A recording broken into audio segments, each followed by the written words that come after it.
Kabayan, alam mo ba na pwede na mag-book ng bus dito sa UAE? Yes, less hassle na, hindi ka napipila, may ticket ka na at may upuan ka pa. Ito lang ang dapat yung gawin. So guys, pumunta lang kayo sa bustickets.rta.ae. Pumili lang kayo kung one-way or multiple.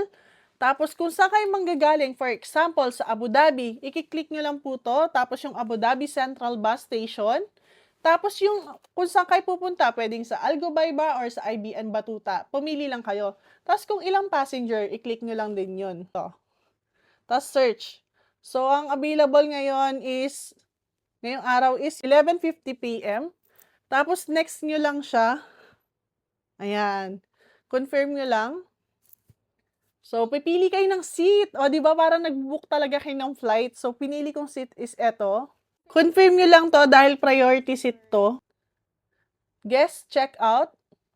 Taas nyo lang. Tapos fill upan nyo lang to yung name nyo and last name and contact number, email. Tapos pwede kayo magbayad sa bank, credit card, or Apple Pay. So, sana nakatulong!